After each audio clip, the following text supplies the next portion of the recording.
en surcos de dolores, el bien germina ya. Cesó la horrible noche, la libertad sublime derrama las auroras de su invencible luz. La humanidad entera que entre cadenas gime, comprende las palabras del que murió en la cruz.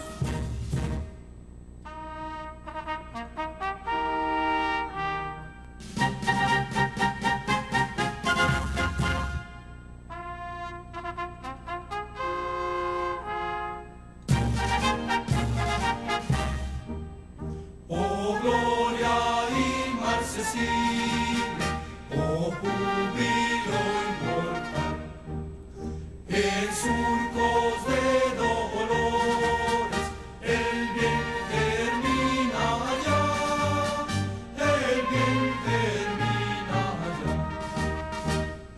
Oh gloria inmarcesible, oh júbilo inmortal, en surcos de dolores, el bien germina ya. Muchas gracias.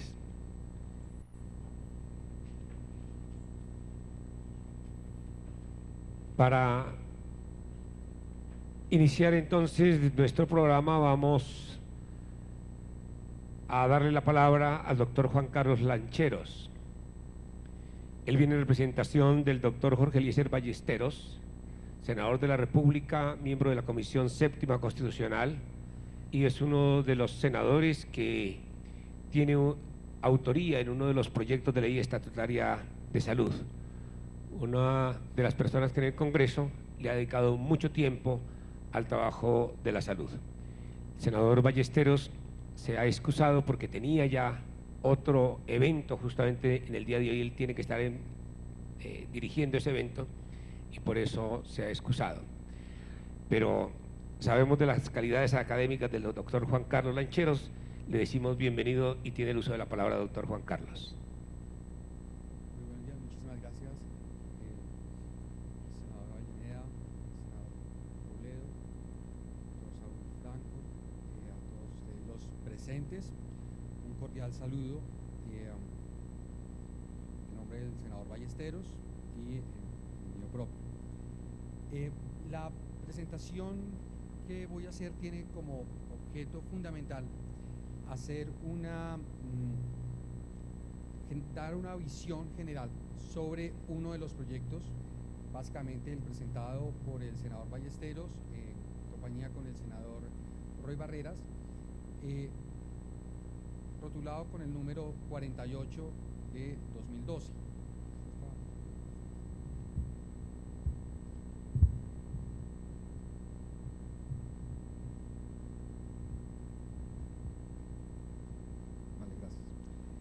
Y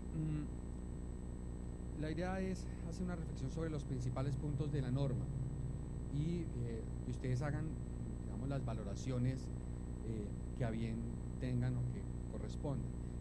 Debo hacer una aclaración, y es que ya se ha presentado ponencia sobre, digamos, para primer debate, y esa ponencia, de hecho hay dos ponencias, ¿no?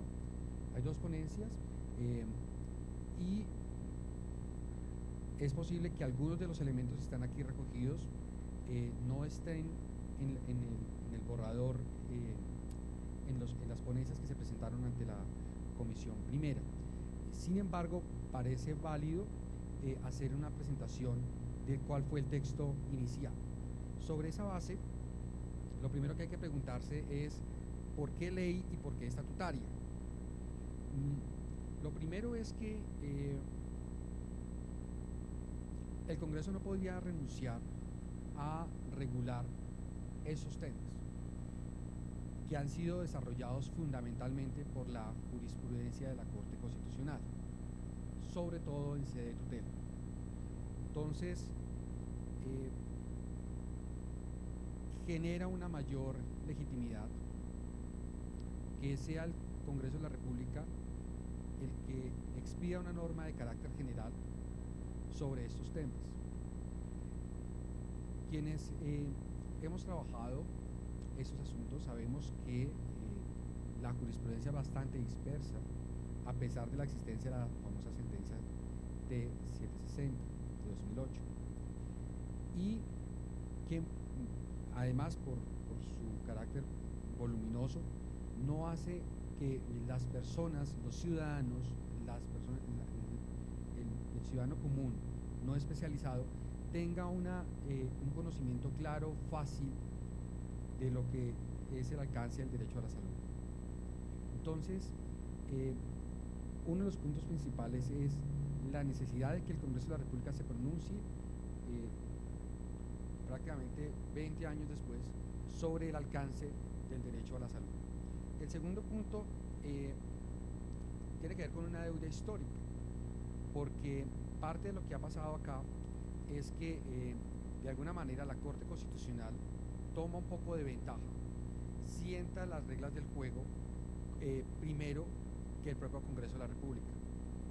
Y uno puede estar de acuerdo o en desacuerdo con eso, pero lo cierto es que se genera una pérdida de espacio, o sea, el margen de discrecionalidad del Congreso de la República se va reduciendo cada vez más, entre tanto la Corte Constitucional vaya llenando los espacios que el Congreso no toma. El hecho de que sea la Corte Constitucional la que se pronuncie no supone necesariamente que los pronunciamientos sean buenos, coherentes, sistematizados. Fundamentalmente por la extensión de la jurisprudencia de la Corte Constitucional, porque la Corte está resolviendo casos concretos a partir de situaciones muy específicas, con circunstancias de tiempo, modo y lugar que no siempre son capaces o son susceptibles de extenderse con vocación de generalidad a todos los casos, como si está previsto que lo haga la ley. Un tercer punto es que esta, ley estatutaria recoge los puntos esenciales de la sentencia T760, y desde esa perspectiva es importante destacar que de alguna manera este proyecto tiene una visión minimalista, es decir, busca un acuerdo sobre mínimos, y el que busque un acuerdo sobre mínimos apunta a un contenido que no sea extenso, porque está pensado para los ciudadanos, para que lo entiendan. Y no siempre es fácil entender un texto cuando tiene 50, 60, 80, 100 artículos. Estamos hablando, recuerden, de una ley estatutaria. El segundo punto tiene que ver justamente con eso. ¿Por qué estatutaria? Y aquí hay una de las grandes dificultades, y hablo en general, pues para todos los ciudadanos, más que para las personas que están especializadas en este tema. Tiene que ver con que la naturaleza del derecho a la salud, inicialmente en el diseño constitucional, era un derecho económico, social y cultural, de aplicación progresiva, que se iba expandiendo a medida que los recursos y las posibilidades estatales permitieran que se garantizara el derecho. La Corte Constitucional, paulatinamente, aplicando un criterio, el de conexidad, estableció que el derecho a la salud en ciertos casos era fundamental. Y esa aplicación, el reconocimiento de esa naturaleza, poco a poco se fue expandiendo a partir de los casos. Entre más casos le llegaban a la Corte, más iba reconociendo, concediendo acciones de tutela, que el núcleo esencial del derecho fundamental fuera cada vez más grande. Y eso ha generado, unas distorsiones muy importantes, porque a ciencia cierta son muy pocas las personas que pueden decir cuál es efectivamente el núcleo esencial del derecho a la salud y qué aspectos del derecho a la salud no se deben regular por ley estatutaria. Y eso es importante por varias razones, porque en el caso de ley estatutaria, la Corte Constitucional hace una revisión previa de la norma que aprueba el Congreso de la República antes de que entre en vigencia, mientras que en el caso de la ley ordinaria no. Las normas estatutarias suponen un nivel de exigencia en su trámite superior al de una ley ordinaria. Entonces, si uno regula a través de una ley estatutaria elementos que no son por su naturaleza de ley estatutaria, lo que está haciendo es generando inflexibilidad en el sistema. Y eso, cuando uno habla de derechos económicos, sociales y culturales, y sobre todo derechos de este tipo de derechos que han mutado en derechos fundamentales, hace que la cosa sea mucho más compleja. Entonces, a veces la técnica jurídica, que incomoda en algunos momentos, supone, digamos, tener claridad sobre cuál es el tipo de diseño que uno quiere montar. Y pues obviamente los problemas se multiplican, porque para algunos ciudadanos elementos que conforman el Sistema General de Seguridad Social en salud deberían hacer parte de una ley estatutaria y para otros no. Y hay una decisión política que en este momento está condicionada por las diversas lecturas que puede tener la jurisprudencia de la Corte Constitucional. Entonces el tema no es tan sencillo, porque en algunos casos para algunos será muy bien otorgar cierto grado de inflexibilidad al sistema y para otros no. Y la verdad es que existe poca certeza acerca de qué aspectos claves deben ir en una ley estatutaria y sobre todo, y ahí es donde está la dificultad, qué aspectos no. En este punto es claro que el núcleo esencial del derecho a la salud, en tanto que es un derecho que ha mutado, debe estar regulado a través de una ley estatutaria. Y es, digamos, la primera vez, y en eso creo que el consenso es general, en que un derecho de esta naturaleza se regula a través de una ley de carácter estatutario. Y eso no es poca monta, porque en la medida en que se delimita muy bien el alcance del derecho, del núcleo esencial del derecho a la salud, de ese derecho que es, ojo, tutelable, entonces pues va a tener un efecto directo sobre cuál es el tipo de acciones de tutela que van a proceder y cuáles no. Sobre el punto, me va a permitir presentar una pequeña gráfica que en su momento el senador Ballesteros presentó en un foro anterior. Es esta. Me importa fundamentalmente la tendencia que ustedes observan en pantalla, y es la línea azul es el número de acciones de tutela que se han presentado, y los números rojos son el número de acciones de tutela en salud que la Corte ha resuelto. Entonces, lo que uno observa es que la proporción de acciones de tutela que se han fallado sobre temas de salud es alto. Fundamentalmente llega al 26.14%, son datos de la Defensoría del Pueblo. Eso es preocupante. Puede llegar a ser, digamos, reflejar un aspecto bueno, positivo, en el sentido de que efectivamente la gente acude a unas acciones de tutela para que se le garantice el derecho a la salud, pero también refleja una gran problemática, y es que las personas sienten la necesidad de acudir a la acción de tutela porque los mecanismos ordinarios no son suficientes para garantizar los derechos. Entonces ahí hay un problema. El segundo, y ahí hay también una solución o una respuesta que uno puede dar, y es reforzar el sistema, digamos, de cómo funciona el sistema administrativo, si uno lo quiere llamar de esa manera, para evitar que las personas tengan la necesidad de acudir ante un juez constitucional para que sea este juez el que les garantice el derecho a la salud. Y ahí hay una apuesta, y seguramente es una posición política que el Senado de la República, la Cámara de Representantes van a tener que definir si apostar por un sistema en el cual la principal garantía sea la acción de tutela, o apostar por sistemas diferentes que privilegien otros mecanismos distintos a la judicialización. No es un tema sencillo y obviamente no es un tema pacífico. La segunda gráfica que quería presentar tiene que ver con el reflejo de una perversión. La perversión, no se nota, leeré las cifras, tiene que ver con el número creciente año a año de tutelas que buscan fundamentalmente que el juez garantice la prestación de un servicio o de un medicamento, o la entrega de un medicamento que ya está incluido en el POS. Y eso es un porcentaje que supera el 64% en régimen contributivo y el 70% en el régimen subsidiado, lo cual es pues una vagabundería.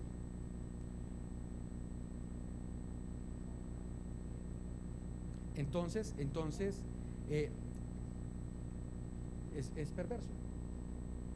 Es perverso. Entonces, ahí hay que tomar una posición y una radical. ¿Por qué?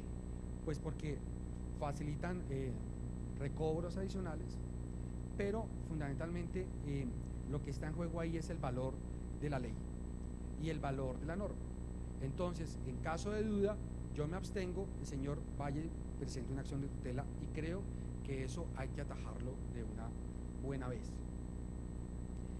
¿Qué no es el proyecto presentado por los senadores Ballesteros y Barreras?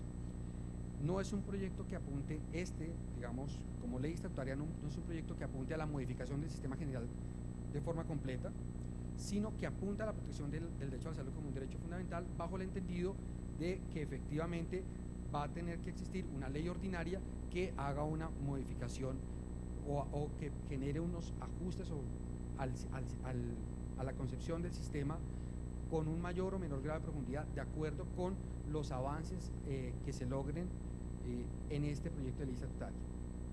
Entonces, de alguna manera, el alcance de esa modificación posterior de la ley ordinaria va a tener que ver con los consensos que se logren alrededor del trámite de la ley estatutaria. Y en eso, digamos, los senadores autores del proyecto no son, digamos, ingenuos, sino que saben que efectivamente lo que se decida aquí va a marcar o va a condicionar el alcance del proyecto. Entonces, claro, uno puede ver el proyecto y decir, hombre, qué corto es, hay muchos temas por resolver, se ha quedado corto, o decir, esta es la base que vamos a negociar como ley estatutaria y a partir de aquí vamos a negociar lo que sería el contenido de una ley ordinaria, con las consecuencias procesales ante la jurisdicción constitucional que he dejado o que he expuesto anteriormente. El proyecto es un proyecto sencillo en su estructura, habla del objeto, que es fundamentalmente proteger y garantizar y materializar el derecho fundamental a la salud de toda la población colombiana. Y miren un poco la estructura. Desde el punto de vista de definiciones, cosas que parecen tontas, incorporan las definiciones que lo que hacen es que todas las personas hablen el mismo idioma.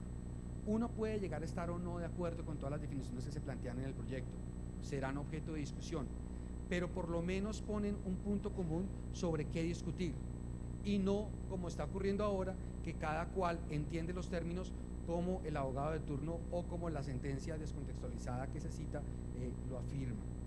Entonces es importante ver cómo funciona la estructura del proyecto. Segundo, contiene o consolida unos principios fundamentales dentro de los cuales o a los cuales se deben someter todos los actores del sistema sin excepción, pero incorpora dos fundamentalmente: el principio pro homine, muchas gracias, y el principio pro paciente, que en caso de duda se privilegie la salud del paciente. En materia de derechos y deberes, efectivamente reconoce el ámbito de garantía de los usuarios, pero también establece unas obligaciones que los propios consumidores o pacientes deben asumir. Plantea la idea de un plan único de beneficios, plantea la idea de un fondo único pagador, plantea la idea de una central única de recaudo y dos puntos finales, plantea la necesidad de generar unos indicadores en materia de salud, de cuál es el efecto que el plan único de beneficios está teniendo sobre la salud de los colombianos, y adicionalmente una medición sobre el sistema de calidad. Y eso es importante porque en la medida en que estos dos elementos, esos indicadores se publiciten frente a los ciudadanos, digamos, de alguna manera estos ciudadanos se van a poder empoderar y apropiar del sistema y defenderlo. Creo que nadie gana con la quiebra del sistema para absolutamente nada. Lo último tiene que ver con el mecanismo especial de protección que se planteaba, y yo tengo que hacer una salvedad frente a eso. Este mecanismo especial que se planteó buscaba agilizar, básicamente reducir el trámite de la acción de tutela en materia de salud a la mitad. Es posible, y el senador Robledo no me permitirá mentir, que este recurso pudiera estar mucho mejor redactado, pero la verdad es que el senador Ballesteros, ante un poco como el escándalo que se generó, las dudas que el mismo recurso planteó frente a algunos ciudadanos, le solicitó al senador ponente que lo retirara para evitar cualquier tipo de suspicacia. Sin embargo, y hecha esa aclaración, por supuesto, esta ley estatutaria no pretendía eliminar para nada la acción de tutela. La acción de tutela es de creación constitucional. La existencia de jueces especializados lo que buscaba es sistematizar la jurisprudencia en materia de salud y que fueran esos jueces especializados formados los que facilitaran el cumplimiento del derecho de la salud en los términos que la propia Corte Constitucional está establecido.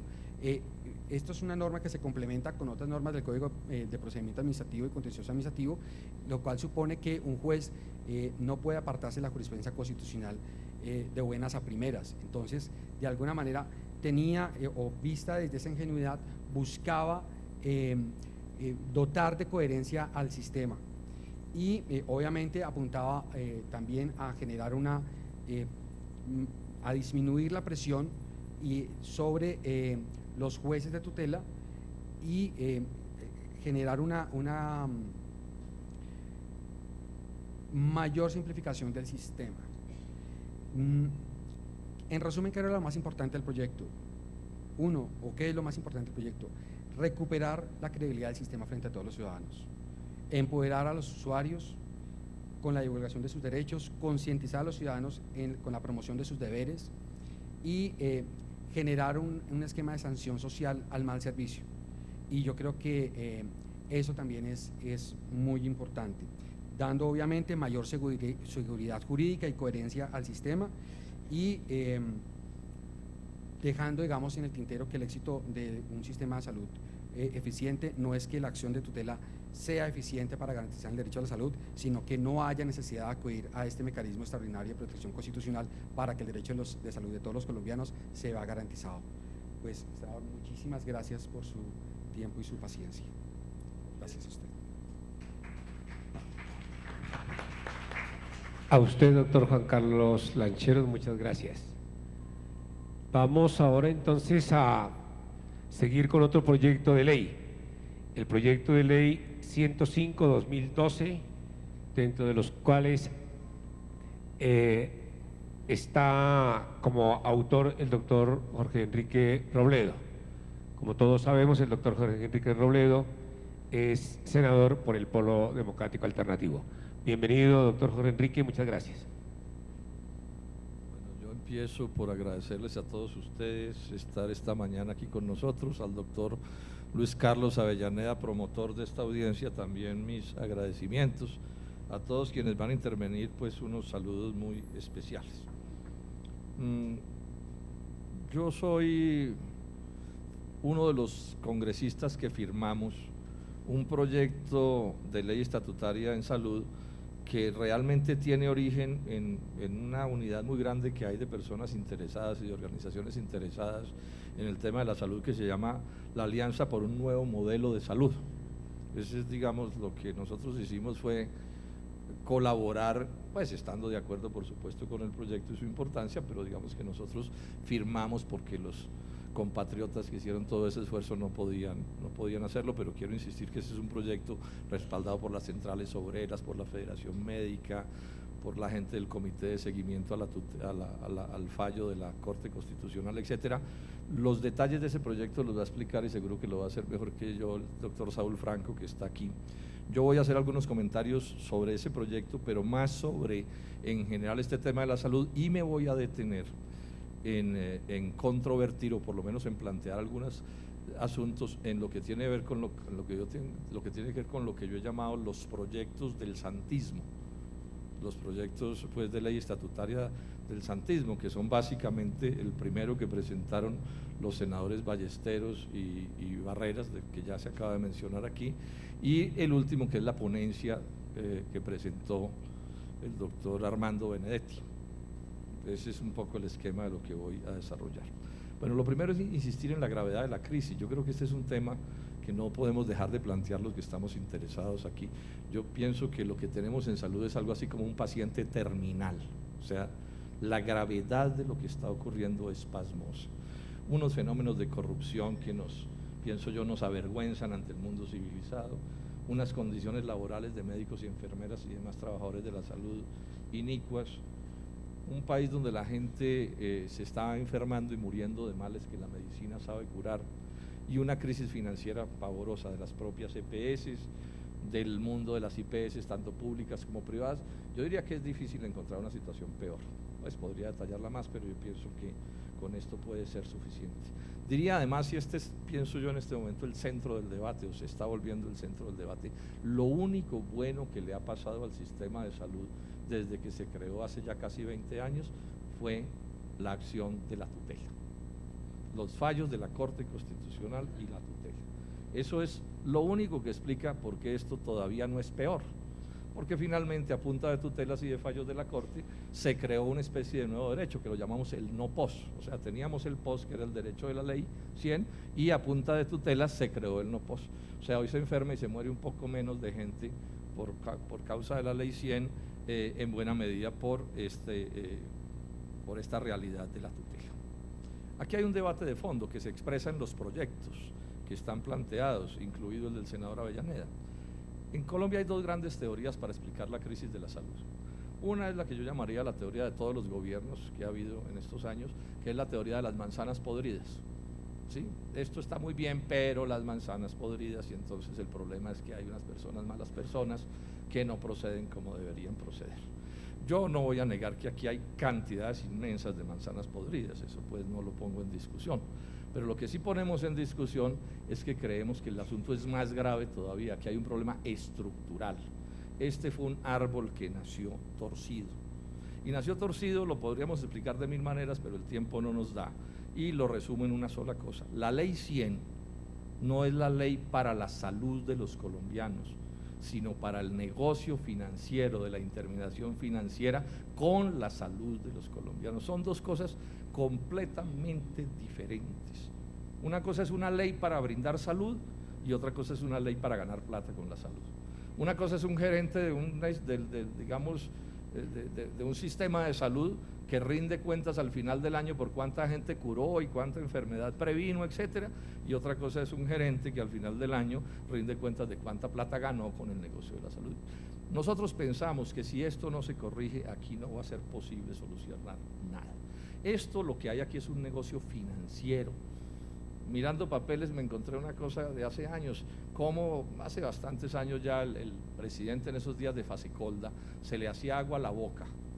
Fasecolda de la agremiación de las aseguradoras, se le hacía agua a la boca contando cómo en el negocio del aseguramiento, que es un negocio de banqueros, la salud iba a pasar de representar con la ley 100 del 2.5% del total del negocio al 39% del total del negocio. Este es el lío que tenemos. Y entonces creo que es hora de insistir mucho en una cosa simpática que yo en estos días, pero que ilustra este lío de la salud. ¿Cuál es la regla de oro del neoliberalismo? Consiste en que el que tiene el oro pone la regla. Entonces, esta es una ley para banqueros y ese es, digamos, el origen de este problema. La ley que yo firmé, que repito es de la Alianza por el Nuevo Modelo de la Salud, es una ley que va al cambio estructural. Repito, se va a explicar más adelante, pero básicamente lo que plantea es no más intermediación financiera, administración de los recursos sí, pero no más EPS entendidas pues como eso está entendido hoy, que es un mecanismo de intermediación. En Colombia, el sistema de salud del magisterio, que tiene derechos superiores a los del resto de los colombianos, funciona sin EPS. Bueno, y en el mundo entero hay 1000 sistemas de salud que funcionan sin ese tipo de instituciones. Planteamos también con toda claridad que no debe haber POS, es decir, que los servicios de salud deben ser los que necesite el ciudadano, excluyendo solo cosas como cosméticas y ese tipo de cosas, pero en general todo lo que tenga que ver con salud se debe atender. Pensamos que en el mundo de las IPS deben actuar instituciones públicas y privadas, no es una propuesta de estatizar el sector, e insistimos en que debe haber unos derechos laborales, que es parte de la calidad del servicio, donde a los médicos y a las demás personas que trabajan allí se les garanticen todos sus derechos. Repito, eso se va a explicar con más detenimiento ahora. El lío en el que estamos entonces es supremamente grave, y aquí hay que señalar una cosa con toda franqueza. Llevamos ya más de 2 años del gobierno del presidente Santos. Y lo único que ha sucedido en estos 2 años es que este problema se ha agravado. Y se ha agravado porque el gobierno sostiene con todo dogmatismo contrario a la evidencia de que aquí esto se va a arreglar con más pañitos de agua tibia, cuando es claro que esto lo que necesita es alta cirugía. ¿Qué es lo que dice Santos al final? Que sigan las EPS, que siga el aseguramiento, que la estructura que se mantenga, el post restringido, etcétera, etcétera. Aquí le caben responsabilidades a los ministros, no hay duda, a todos, pero por supuesto que la responsabilidad fundamental tiene nombre: Santos Calderón Guamán. No hay nada que hacer. Y mientras él no se decida a empezar a arreglar estos problemas, que no va a ser fáciles de arreglar, aquí no vamos a poder avanzar. Y dentro de ese panorama, yo diría que la posición del gobierno está clarísima, y es donde yo quisiera enfatizar que pongamos los ojos, porque las posibilidades que tenemos los colombianos de sacar en el Congreso de Colombia adelante proyectos de ley estatutaria, el nuestro u otro semejante que pueda haber, que está planteado, es prácticamente igual a cero. En esto tenemos que ser francos, o sea, ellos tienen un aparato pues miedoso, ¿sí? Capaz de generar todo tipo de estropicios como ha venido generando. Y entonces parte del debate, al mismo tiempo que defendemos nuestro proyecto, es que entendamos cuál es el proyecto de los otros, porque no resulta que como los malos jugadores de ajedrez terminemos, uno mueve y mueve y mueve su pieza y de pronto, uy, me dieron mate, porque no se dio cuenta que el otro también le movía piezas. Ojo entonces con lo que está pasando. Entonces voy a dedicar estos pocos minutos más a señalar qué es lo que quiere el gobierno. ¿Qué es lo que quiere el gobierno? 2 frases del doctor Alejandro Gaviria. El Tiempo, 14 de septiembre de este año. Este modelo, o sea, el de hoy, el de las EPS, ni se ha evaluado en toda su dimensión, ni se le han hecho los ajustes que necesita. Yo sí creo que se ha evaluado en toda su extensión y se le han hecho como 1000 ajustes. No hay norma en Colombia que tenga más ajustes que la ley 100. Hay que darle una segunda oportunidad, piensa él, sobre bases ciertas y serias. Bueno, yo creo que lo que hemos dicho es cierto y es serio. Y agrega, si después de eso no funciona, después de darle la segunda oportunidad, pues uno esperaría que dijera, bueno, entonces cambiémoslo. Entonces no, el doctor Gaviria lo que dice es, hay que iniciar un debate. Hay que iniciar un debate, o sea que podemos tener sistema igual por lo menos para los próximos 20 años. Lo segundo, y este puede ser el punto más medular del debate, porque, insisto, lo único positivo que le ha pasado al sistema de salud en 20 años es la tutela. Y vamos a ver cómo el objeto principal del nuevo proyecto, de lo que viene haciendo el gobierno, es desmontar la tutela o reducirla a su mínima expresión, o condicionarla, o llenarla de dificultades. Dice el doctor Gaviria, semana noviembre 24, o sea, la semana pasada. La idea es que se resuelva qué se quiere cubrir en materia de salud, que se resuelva qué se quiere cubrir, o sea, la idea del post limitado, la idea de que no se puede cubrir todo, eso es imposible, etcétera, etcétera. Y definir los mecanismos no judiciales de resolución de conflictos para evitar lo que pasa ahora que se administra la salud vía tutela. Yo creo que más claro, pues, y hay que abonarle la franqueza al doctor Gaviria, no le gusta la tutela, le parece que ese es un sistema que no debe ser el que resuelva los problemas y que hay que inventarse, dice él, unos mecanismos no judiciales. Aquí vale la pena hacer un poco de historia, porque se mencionó el proyecto 48, la ley 48 de los doctores Roy Barreras y Ballesteros, de manera precisa, con toda precisión, liquidaba la tutela en salud. No porque dijera queda prohibida la tutela en salud, sino porque creaba un mecanismo judicial, que lo llamaron la acción de protección a la salud, para atender las controversias entre las EPS y los pacientes. Y las normas sobre tutela dicen que la tutela solo opera allí donde no existe otro mecanismo judicial para resolver ese tipo de conflictos. Hay que abonarle al abogado que redactó eso, que le quedó perfectamente redactado. Lo que pasa es que pues se hicieron las denuncias que se hicieron y afortunadamente decidieron retirar ese artículo del proyecto y digamos que descanse en paz, porque era pues sin duda bien negativo. Quiso esto decir que el santismo, particularmente el ministro Gaviria, que sin duda es coautor por lo menos de la ponencia del doctor Benedetti, ¿sí? ¿Renunciaron a ponerle una bomba a la tutela? Yo creo que no, y esta sería una cosa que la propongo en plan de discusión aquí. Yo creo que ese proyecto, el del senador Benedetti, contiene una especie de bomba de tiempo contra la tutela. No dice acábase de la tutela, Ni siquiera dice créase un mecanismo judicial para reemplazar la tutela, como decía inicialmente el proyecto, pero establece una serie de normas que cualquier buen lector y que por supuesto, digamos, tenga algo de suspicacia con las propuestas oficiales, las tendrá que leer como que aspiran a un fallo de la Corte Constitucional que de alguna manera modele, doctor Saúl Franco, modele el uso de la tutela con el propósito de desmontarla. Creo que eso está clarísimo y se puede demostrar hasta la saciedad. Miremos algunas de las cosas que son bombas contra la lógica de la gratuidad y de la tutela y del cubrimiento universal y de todas las cosas que hemos venido defendiendo los que estamos de este otro lado de la raya. Con respecto a la gratuidad, el proyecto este al que me estoy refiriendo abre la posibilidad de que exista, llamémoslo un no POS, o sea, unos servicios que vayan más allá del POS, eso está planteado. Lo que pasa es que lo diseña de tal manera que se llena de condicionamientos que son contrarios por completo al espíritu de la tutela. Por ejemplo, dice con todas las letras el artículo 17 que los ciudadanos tendrán que contribuir con el financiamiento, además de las cuotas que ya pagamos, tendrán que contribuir con el financiamiento del sistema de acuerdo con su capacidad de pago.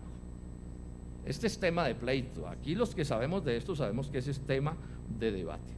No aparece, y esto llama mucho la atención, el concepto de sostenibilidad fiscal. Es más, me parece casi que censurable que no aparezca, porque se supone que ese es un mandato constitucional y es obvio que es parte del asunto. Entonces, no aparece el concepto de sostenibilidad fiscal, pero uno lee el artículo 9 sobre sostenibilidad fiscal y le queda claro que solo se irá en atención a las cosas de los pacientes hasta allí a donde les sea permitido de acuerdo con los recursos, etcétera, etcétera. Plantea, por ejemplo, la progresividad en el derecho. Este es bastante claro lo que dice. Dice que el Estado, de conformidad con sus capacidades y posibilidades económicas, promoverá la correspondiente ampliación gradual y continua del acceso a los servicios de la salud, lo que es la negación precisamente a lo que estamos hablando, porque hay quienes sostenemos aquí que hay recursos suficientes para atender bien las cosas como se debieran atender. El caso de la autonomía médica, que es otro tema de pleito. Todos estos pleitos los dejó expresamente planteados el doctor Álvaro Uribe cuando la famosa emergencia. Recordémonos que ese fue un momento en que el mundo de la salud aclaró qué les gustaba y nosotros aclaramos lo que no nos gustaba. Bueno, todo eso está en este proyecto del que estamos hablando. Autonomía médica. Se prohíbe todo constreñimiento al médico. Entonces uno lee eso y bueno, se pone alegre, pero después dice, sin perjuicio de que su concepto u opinión pueda ser revisado en función de la evidencia científica conforme a los mecanismos previstos en la presente ley. Ahora me imagino que no lo irán a recoger de la corbata, ¿cierto? Y encuellarlo, pero esto a qué es a lo que le está abriendo el camino. Con respecto a condiciones laborales, no hay nada que valga la pena, alguna frasecita hueca que no aclara cosas como sí aclara el proyecto que nosotros presentamos. Introduce incluso el deber del autocuidado, que es también vieja idea en estos debates. Pero miren ustedes, también se redacta de manera cuidadosa. Yo supongo que pagaron un abogado de alto precio, ¿cierto? Porque la cosa está bien redactada. Entonces dice esto en el deber del autocuidado: en ningún caso la falta de autocuidado, su incumplimiento podrá ser invocado para impedir o restringir acceso oportuno a servicios de salud. Y uno queda como tranquilo, pero agrega, servicios de salud requeridos con necesidad, o sea, ciertos tipos de servicios de salud no se podrá aplicar la práctica de la sanción del autocuidado. Crea o plantea la idea de crear un nuevo POS, ¿sí? Dice que será un POS que no será un simple listado de medicamentos. No avanza más, pero yo creo que esto está en el espíritu de lo que han venido diciendo desde hace rato desde el ministro Santamaría, de volver al POS por, ¿cómo se llama? Por patologías. Pero recordemos cómo lo planteó Santamaría en su momento: se atenderá para lo que alcance con los recursos que haya, etcétera, etcétera, etcétera. Luego allí digamos que tampoco hay una situación verdaderamente nueva. Terminemos mirando con algún detalle el tema de la tutela. Señor ministro, buenos días. ¿Cómo funciona hoy la tutela? La tutela tiene una serie de encantos, y es que, o el primero es que es un mecanismo expedito, o sea, no es un mecanismo enredado mediante 1000 trámites, sino que es una cosa clara y directa. El paciente va, el médico tratante le formula y el paciente simplemente de ahí, si la EPS no le atiende lo que le formularon, se puede ir donde un juez cualquiera de la República y pedir una tutela y el juez falla y se acabó el asunto. Ese es todo el procedimiento.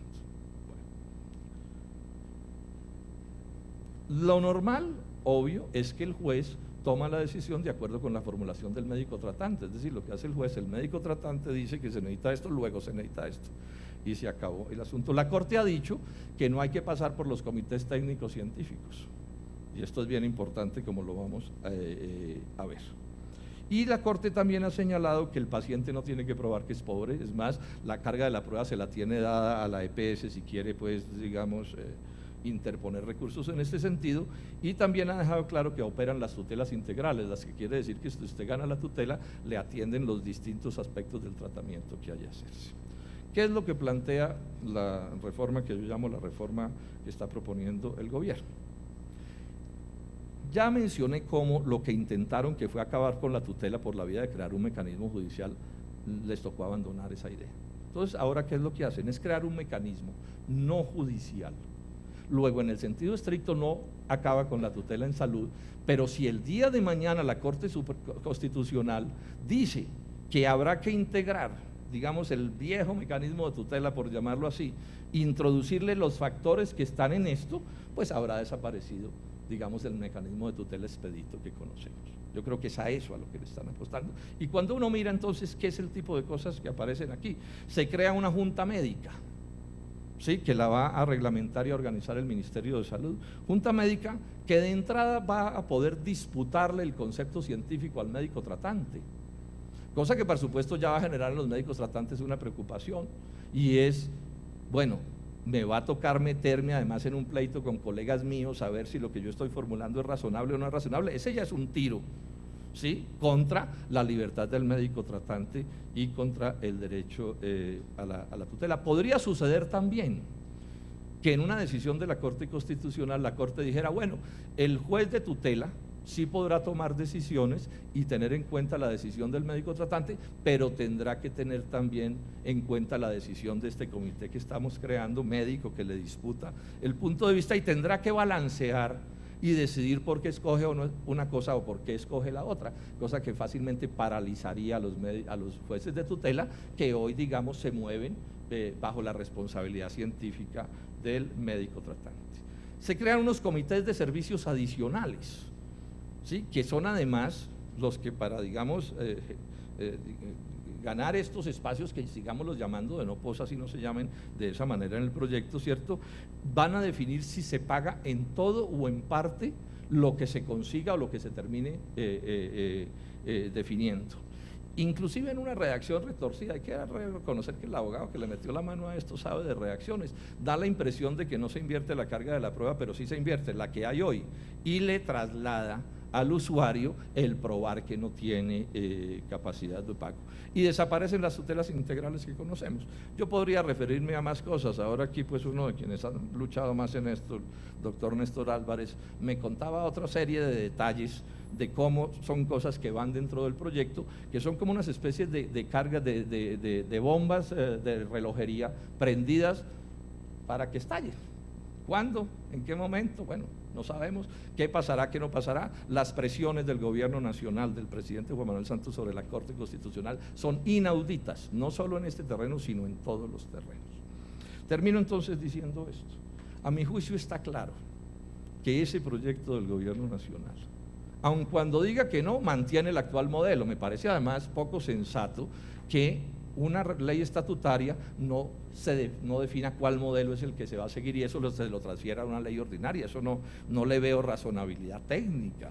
Finalmente, yo creo que ¿qué es lo que hacen? Aplazar la discusión para que sea en esa ley ordinaria donde nos definan que continúa el actual modelo. Entonces yo estoy seguro, y es el llamado que le hago a quienes hemos venido en esta lucha, para que pongamos los ojos sobre este proyecto, porque pareciera ser inocente y simplemente recopilar normas, pero no lo es, no lo es. Yo llamo la atención a esto y llamo la atención a la preocupación que yo tengo, ojalá me equivoque.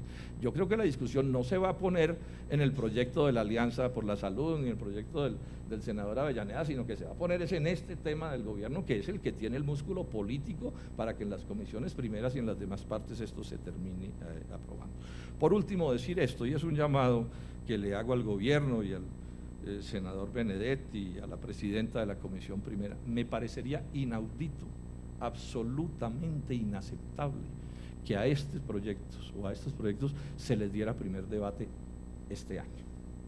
Y yo creo que eso no tendría antecedentes en la historia de Colombia. Que un tema de una complejidad como este, de una gravedad como este, se pretenda ultraferrocarrilear, que es el nombre que se le da en el Congreso a las cosas cuando se hacen a la carrera, me parecería increíble. Yo esperaría que por lo menos de este evento hoy saliera. Hay que lamentar que digamos, no estén otros, digamos, de los senadores importantes de este proceso, pero pienso que el primer acuerdo que deberíamos sacar hoy de aquí es la idea de que estos temas los vamos a discutir el semestre entrante sin afanes, con tranquilidad, dándole tiempo a las universidades a opinar, al cuerpo médico, a todo el mundo, para que al final, pues, bueno, se vote lo que se quiera votar y las mayorías o no tendrán la capacidad de decidir, pero que por lo menos los colombianos sepamos con precisión lo que se está haciendo, porque a mi juicio, este proyecto del gobierno, lejos de resolver lo que necesitamos resolver en esta pavorosa crisis de la salud, lo que apunta es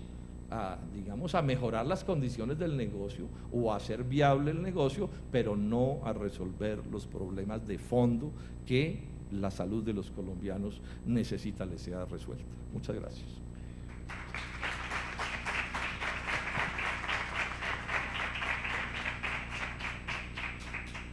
Muchas gracias al doctor Jorge Enrique Robledo.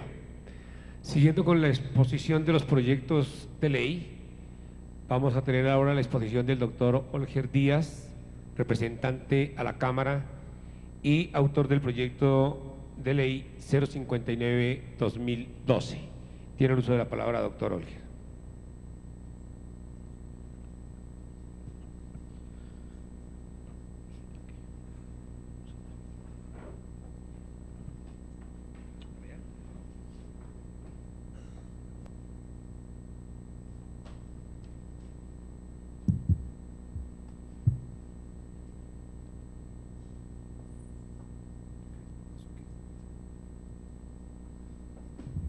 Bueno, muy buenos días a todos, un saludo especial a todos quienes nos acompañan en este importante foro, a la mesa, al señor ministro de Salud, y decirles que este foro estábamos en mora de hacerlo, que será importante, doctora Avellaneda, que pudiésemos hacer unos foros regionales, porque es importante conocer qué piensa la gente del país, desde las regiones, no solamente de lo que podamos trabajar desde Bogotá. Decirle que el proyecto de ley 059 presentado por Cámara, el único proyecto presentado por la Comisión Séptima de la Cámara, que se suma a los 3 proyectos del Senado de la República, que ya tiene ponencia o 2 ponencias para primer debate. Esas ponencias no recogen el proyecto que nosotros presentamos en Cámara, y de hecho cuando haga su trámite por Cámara entraremos a revisar los temas estructurales que hemos construido en nuestra experiencia como médicos, en nuestra experiencia administrativa y en nuestra experiencia como legisladores. Los autores del proyecto de ley son la doctora Marta Ramírez, el doctor Rafael Romero, y quienes habla, quienes somos médicos, miembros de la Comisión Séptima de la Cámara. Hemos escuchado hablar aquí a 2 importantes personas, un jurídico, un jurista importante, que nos hizo una presentación más desde el punto de vista jurídico, y la importante presentación del doctor Jorge Robledo, quien, a pesar de que no es del sector, tiene un amplio conocimiento del sistema, y coincido con él en algunos aspectos de su presentación, evidentemente difiero en otros, pero lo que tenemos aquí es un problema estructural que hay que buscar resolver, un problema de una ley que en su momento, para quienes fueron sus autores, sus ponentes y quienes la votaron, tenía una posibilidad importante de que le sirviese al país, de que normatizase y cambiase la forma como se prestaban los servicios de salud en Colombia, pero que después de 20 años de esta ley 100 apenas estamos en el proceso de tener una ley estatutaria, y me parece que eso es una deuda grande que se tiene con el país. Estoy de acuerdo también en que hay que hacerle una discusión a fondo para sacarla adelante, que los proyectos de ley, tal vez en los aspectos importantes coincidimos, que el diagnóstico en el sistema de salud lo tenemos claro, que pienso que la mayoría, no solamente de los que estamos en el legislativo, de quienes estamos en el sector salud, sino la mayoría de los colombianos, que hay un problema de fondo que tiene que ver con el aseguramiento, que hay un problema de fondo que tiene que ver con la prestación de los servicios de salud, con la rectoría por parte del Estado a través del Ministerio de Salud y con la inspección, vigilancia y control que le corresponde a la superintendencia, y que desafortunadamente en estos 19 o 20 años es muy poco lo que se ha avanzado. El proyecto de ley presentado por nosotros busca que haya claridad con los aspectos fundamentales de lo que tiene que ver con la salud en Colombia, con la regulación, que debe ser precisa y contundente, que se redefina este sistema general de seguridad social y que se tenga una estructura jerárquica y una rectoría clara por parte del ministerio, que ha sido tal vez la invitación que hemos hecho, no solamente al ministro Gaviria, sino a los 2 ministros anteriores, porque la rectoría del sistema es desafortunado, hoy no está en manos, por lo menos en todos sus aspectos, en manos del ministerio. Tenemos una comisión de regulación en salud que no responde, que algunas de las situaciones que le competen se las abroga al ministerio y el ministerio se la abroga a la Comisión de Regulación en Salud. Por eso, desde la Comisión Séptima de la Cámara presentamos un proyecto de ley para eliminar la CRES. Tengo entendido que el gobierno, a través de decreto, está en el proceso de hacerlo. Sin ser abogado, y se lo he dicho al ministro, pienso que una entidad como la CRES, que fue creada por ley, debe ser eliminada por ley. Por eso presentamos proyecto de ley que está haciendo trámite en Comisión Séptima de la Cámara en primer debate. Igualmente presentamos un proyecto de ley de eliminación de los recobros a cargo de las EPS, para que esa relación sea una relación directa entre el prestador y el FOSIGA, y puntualizamos en aspectos importantes como la garantía de la prestación de los servicios, la información adecuada y necesaria para acceder a los mismos, la existencia de un sistema de salud que garantice el acceso a este derecho fundamental, que comprende el derecho a tener salud con oportunidad, con calidad, con accesibilidad, que son aspectos que desafortunadamente no tenemos garantizados hoy. Y voy a iniciar hablando de que el proyecto de ley tiene 34 artículos, tiene 8 capítulos, un primer artículo donde hablamos del objeto del derecho a la salud, de la naturaleza de este derecho, de los deberes y derechos de los actores del sistema, de las obligaciones, de los principios, del modelo del servicio, en el tema de funcionamiento y financiación del sistema, del contenido de los planes, de las coberturas adicionales, de la aplicación de los beneficios y lo que tiene que ver con los beneficios por fuera del plan único de salud, los beneficios ordenados por los fallos judiciales y el manejo y responsabilidad de estos beneficios no incluidos en el POS, donde se tiene que garantizar que el acto médico es irrenunciable, que le corresponde al profesional de la salud la definición de qué debe recibir el paciente por su patología, por su necesidad como paciente, porque desafortunadamente se nos olvida con una frecuencia y demasiado alta el paciente. Hablamos más del tema financiero, hablamos más del tema estructural, de lo que tiene que hacer el ministerio, de lo que le compete a las EPS o a las IPS, y nos olvidamos del actor fundamental que es el paciente. También tocamos temas que tienen que ver con la jurisdiccionalidad de la protección social, que es un tema trascendental y que hoy no lo tenemos en Colombia. Por eso la tutela con una frecuencia muy importante es fallada como escopeta de regadera por jueces con la mejor intención, pero sin el conocimiento técnico, sin el conocimiento científico para una toma de decisiones cierta. Y a veces se condena al prestador cuando le corresponde al asegurador, o al revés, o se condena al ente territorial sin que haya posibilidad, con una frecuencia muy importante, de tomar la mejor decisión. Por eso tenemos que el objeto es desarrollar normativamente preceptos constitucionales en materia del derecho del acceso a los servicios, de señalar los principios legales para garantizar justa, solidaria y cabal realización del acto médico y del derecho a hacer efectivo la atención en servicios de salud. Todos los habitantes del territorio tienen el derecho a las prestaciones de salud en la forma en que las leyes y reglamentos especiales lo determinen, el acceso a los servicios de salud como un derecho fundamental irrenunciable, y su prestación corresponde a un servicio público de carácter esencial y obligatorio.